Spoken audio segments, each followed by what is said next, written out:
তো hello' friends welcome back to my YouTube channel. তো guys কি খবৰটো মানে আশা কৰোঁ সকলোৰে ভাল। তো গাইছ আজি ভিডিঅ'টো মানে এটা বেলেগ টপিকৰ ওপৰত বনাবলৈ গৈ আছোঁ। তো গাইছ তোমালোকে মোৰ ভাগত যদি ইউটিউবৰ আগৰ ভিডিঅ'টো চাইছা তো সকলোৱে গম পাবাই। তো মানে মই গৈছিলোঁ এখন নাৰ্চাৰীলৈ, তো বকুল গগৈ বুলি কোৱা তেওঁৰ নাৰ্চাৰীলৈ গৈছিলোঁ। মই তোমালোকৰ ভিডিঅ'টো কমপ্লিট দেখুৱাইছিলোঁ, তো তোমালোকে সকলোৱে চাইছিলাই চাগে।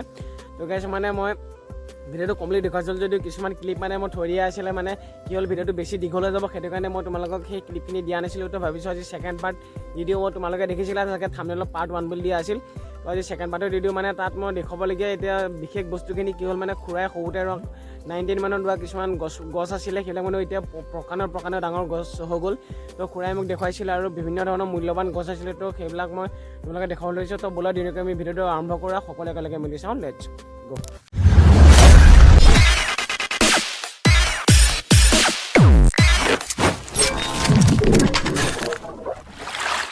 তো গাইছ খুৰাই এইফালে ঘৰতে কৰা চাহ গছৰ পৰা চাহ খাব দিলে। তো খুৰাই চাহ খাব দিলে, এইফালে দেখিছেনে মানে গোটেই ঘৰতে কৰা মানে এইফালে চাহপাতখিনি দেখিছেনে, এইফালে পাত দিয়া আছে, মানে চাহ নহয় পাতহে দিয়া আছে। তো খাবলৈ অদ্ভুত ধৰণৰ ধুনীয়া আৰু কি অসমীয়া সংস্কৃতি বজাই ৰাখিছে দেখিছেনে, বানবাতিত দিছে। তো গাইছ খুৰা অকণমান কিবা এটা কামত ব্যস্ত হৈ আছে, তো আহিলে আপোনালোকক সকলোকে দেখুৱাম। তো যেনে কি ধুনীয়াকৈ অসমীয়া সংস্কৃতি বজাই ৰাখিছে, এইফালে আমাৰ বানবাতিত দিছে। তো গাইছ সকলোৱে ভিডিঅ'টো চাই থাকক ব'লক। 2,000 years later.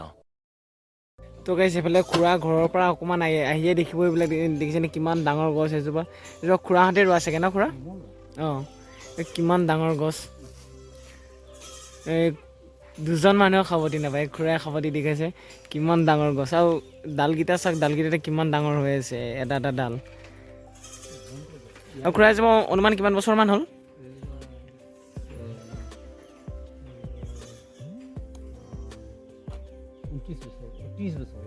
30 বছৰ ন?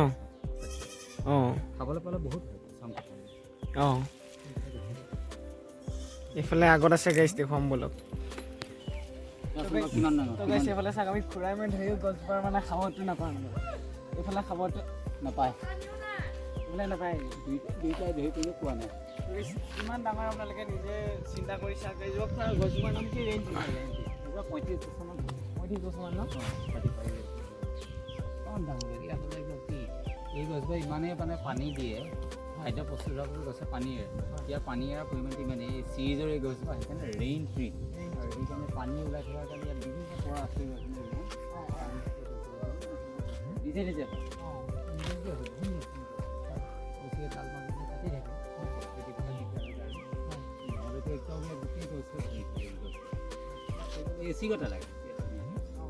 মানুহে কৰিলে কি নহয়, মই এইবিলাক সৰুতে ৰোৱা, স্কুল পঢ়ি থাকোঁতে ৰোৱা, স্কুল পঢ়ি থাকোঁতে ৰোৱা, এইবিলাক 11-12 ৰোৱা গছ, এই ডাঙৰ ডাঙৰ গছ 11-12 ৰোৱা। এক লাইন আছে ইয়াৰ পৰা ৰাজগড়, অৰুণাচলৰ ৰাজগড়লৈকে আছে। অঁ, ইয়াৰ পৰা এইটো ৰাস্তা চিধা ৰাস্তা, 10 কিলোমিটাৰ ৰাস্তা। ঠাই ওচৰতে এইটো অৰুণাচললৈকে আছেই আৰু। এইবাৰ ধৰি লওক ক'ৰবাত 2-3 কিলোমিটাৰ আমি ৰোৱা নাই, তাৰ পাছত আকৌ ক'ৰবাত আছে। এই 10 কিলোমিটাৰ ৰাজগড় মিলন কৰা। তো গাইছ এইফালে দেখিছে খুৰাই ৰোৱা গছ, এইবিলাক কিমান মানে ৰাস্তাৰ কাষত খুৰাৰ ঘৰৰ পৰা যিমানখিনি আছে ৰুদ্ৰাক্ষ গৈ। অঁ, এয়া ন? অঁ, তো গাইছ অলপ জুম কৰি দেখুৱাইছোঁ ৰ'ব। এইফালে দেখিছে ন খুৰাহঁতে ৰোৱা গছ, ৰুদ্ৰাক্ষ গুটি লাগিছে আৰু। অঁ, খুৰাইটো পইনত হ'লে নিজে সৰি যাব নেকি? অঁ অঁ অঁ, এইবিলাক খপলা খপলি এতিয়া পইনত নহয় আৰু যেনিবা। অঁ, এইটো গুটি ওলাই আছে ভিতৰত, এইটো কেঁচা যেতিয়া পকিব, অঁ ফাগুনডালে যেতিয়া পকি যাবগৈ, হয়। তেতিয়া একদম পূৰা ৰুদ্ৰাক্ষ মালাটো কিবা গুটিটো গৈছে। পৰি আছে অঁ, এইজোপা গাইছ ৰুদ্ৰাক্ষ গুটি খুৰাই ৰোৱা এইজোপা, এইখিনি গুটিখিনি। এনেকৈ